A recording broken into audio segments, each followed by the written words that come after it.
Who was Diana de Poitiers? She was the beautiful daughter of Jean de Poitiers, vassal of the princes of Bourbon. At the age of 15, Diana entered the service of Queen Claude at the court of King Francis I.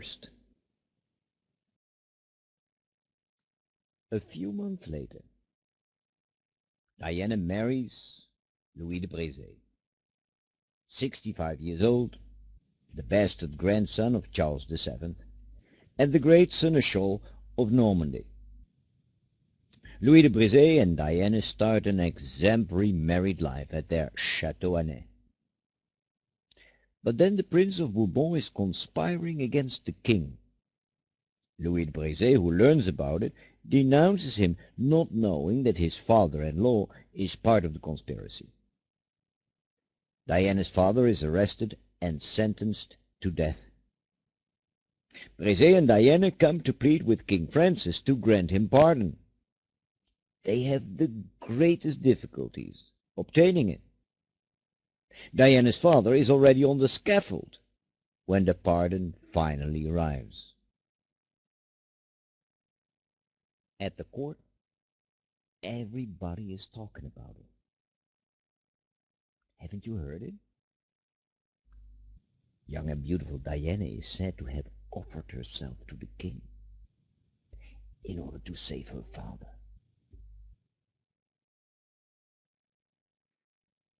1525. During the war between France and Spain, King Francis is taken prisoner in Pavia and taken as a hostage to Spain. The next year, the king is exchanged against his two sons, Francis, 9 years old, and Henry, 7 years old. Diana is accompanying the Queen Mother with the two young hostages to the Spanish border. Little Henry is horrified at the idea of having to leave his family. Diana is moved to see him so sad. She takes him into her arms and kisses him softly on his forehead. During 4 long years, the unfortunate child remains a prisoner in Spain, reliving that kiss. When Henry comes back, he's 11 years old. Diana is 30, but she's looking like 20. He finds her even more marvelous than in all his dreams in Spain. This tall woman with the red hair, with the clear complexion and her lovely figure. She is the lady of his dreams. The next year, the Count of Brezé dies at the age of 72. Diana then is invited to live at the court of France. And here she becomes the irreproachable widow, wearing black satin of mourning, being respected by everyone. One day, King Francis confides in her that his son Henry appears gloomy and strange. He never laughs. "Let me take care of him, sire," she answers. "I will make him my gallant."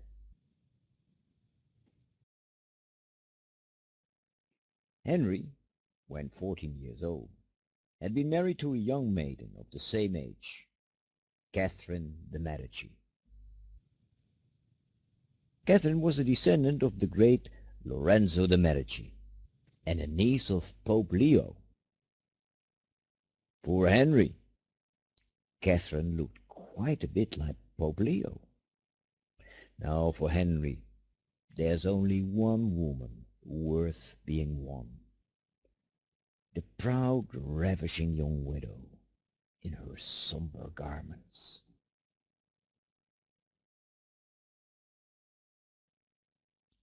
Diana had been a very worthy wife of a man who could have easily been her grandfather. Now being a widow, she anticipates the pleasure of giving herself to a young man who could easily be her son. When this happens, Henry is overwhelmed. The goddess he had thought inaccessible has become his.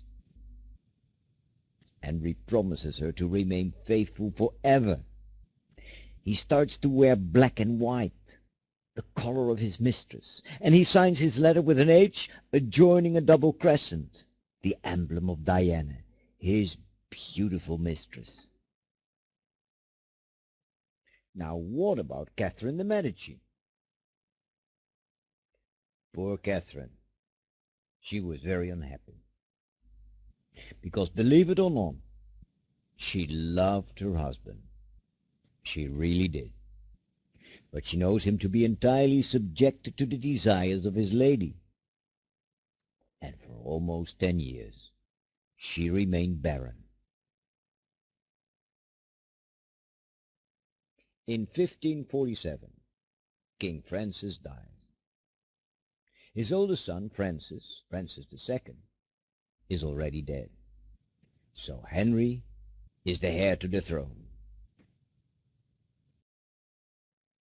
The coronation takes place in the Cathedral of Reims. Henry is dressed in black and white. In the cathedral, Diana, more beautiful than ever, is seated on the first row right of the altar. Catherine is seated way at the back. The beginning of this new reign announces a complete triumph for Diana. Her lover, now King Henry II, is finally able to proclaim his great love openly. He starts to give her fabulous presents, crown jewels. But the finest of all the presents is a chateau, the magnificent chateau of Chenonceau.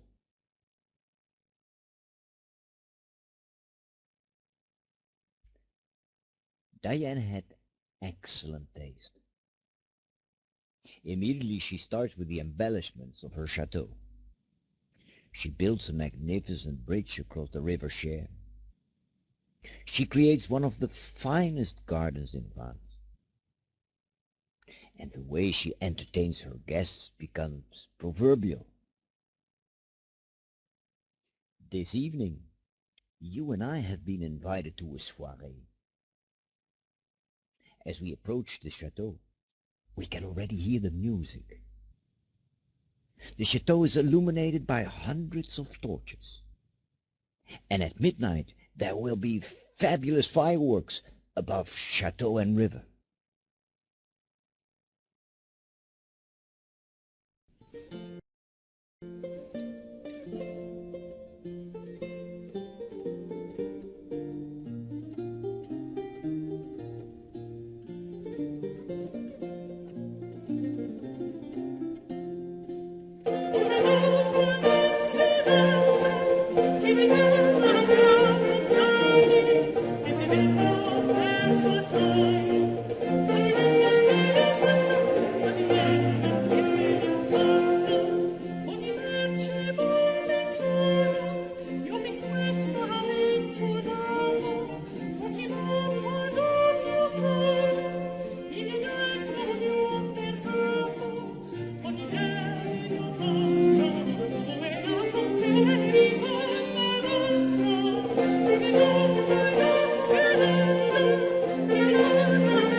I knew you would have a great evening.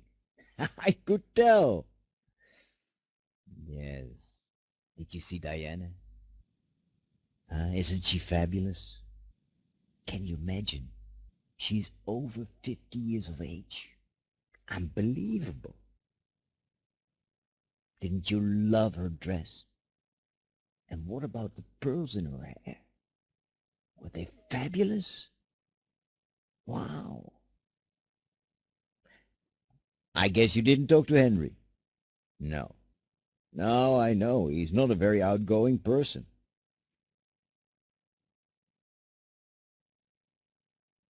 Have you seen Catherine? Of course you have. Have you noticed how much she can eat? My goodness, she doesn't stop. Ah, the poor thing. She has to put up with a woman who occupies such an important place in the heart of her husband and in the affairs of the kingdom. Did you know that Catherine is obsessed? Oh, yes. You know, once wanted to know why Henry preferred a mistress 20 years older than himself. She drilled a hole in the wall of the bedroom to spy on the couple. Honestly. You know, it's a strange state of affairs. Catherine accepts invitations to come to Chenonceau, while Diana always insists that Henry performs his marital duties. And not without results, because after this period of barrenness, Catherine has given birth to 10 children. Voila! Catherine and her boys. Oh, she loves her children. She loves them. But you know, she's always so worried about their future. Recently she consulted Nostradamus. You know Nostradamus, don't you? The famous seer. The famous Nostradamus looked at her children very carefully. And then he remained silent for quite a while, withdrawn from the world of appearance, so to speak. Then all of a sudden he looked at her and said, "All your sons will ascend to the throne." In 1558, Diana is 60 years old. Henry still sends her his love letters. "I pray you, my dear, please wear this ring for the love of me." In June 1559, Paris is celebrating the peace treaty with Spain and the marriage of Henry II's daughter Elizabeth with Philip II of Spain.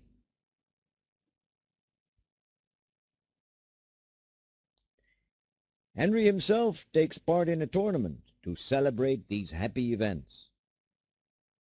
Thousands of Parisians have come to the tournament, and both Diana and Catherine are present. First encounter with his opponent, a draw. Second encounter, a draw. Third and final encounter. Oh my God, did you see that? The king is injured in his eye. Oh my God.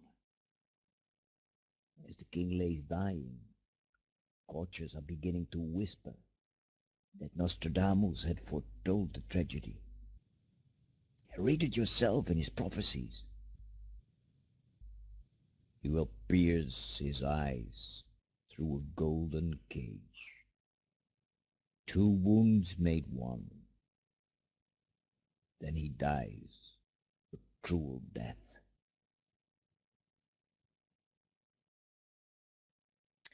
Diana doesn't get permission from Catherine to visit her dying lover. Adultery should not approach a dying soul. The famous surgeon, Ambroise Paré, arrives at the bedside of the king. An operation seems complicated and very risky. Therefore, 6 warm heads of beheaded criminals are put at his disposal to prepare for the operation. But despite this thorough preparation, the surgeon fails to save the king. Catherine doesn't allow Diana to be present during the funeral. The mistress of the king witnesses the departure of the funeral procession from her window. Catherine demands that Diana returns the crown jewels. Then she takes Chenonceau from her, after which she is exiled from the court. Soon after the definite departure of Diana, Catherine starts her own embellishments of the chateau.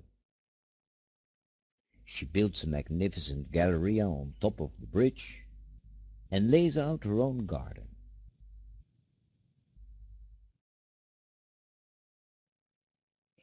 In 1565, Diana dies. Catherine is in her library at Chenonceau when she is informed about Diana's death. It is as if she didn't hear the news. She stares out of the window, looks over the water of the Cher River. After a while, she sighs deeply and summons her garden architect to discuss the creation of a new rose garden.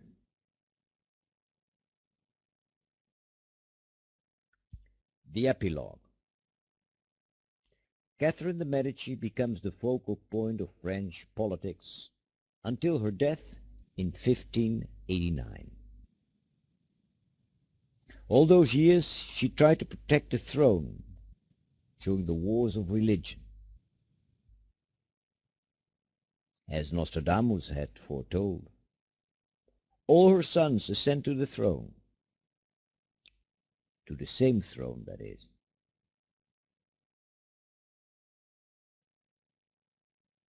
Catherine survived her son Francis, married to Mary Stuart. He only ruled France for a year. She also survived her son Charles, who reigned France during 14 years. With him she staged the Bartholomew's Night, in which thousands of Protestants were murdered. She didn't outlive her son Henry. She died 6 months before King Henry III was assassinated. In the end, all her efforts to protect the throne were in vain. But she didn't live to see the transition from the House of Valois to the House of Bourbon. Catherine didn't see the rise to power of her former son-in-law, the Protestant Prince Henry of Navarre. As Henry IV, he became one of the greatest kings of France.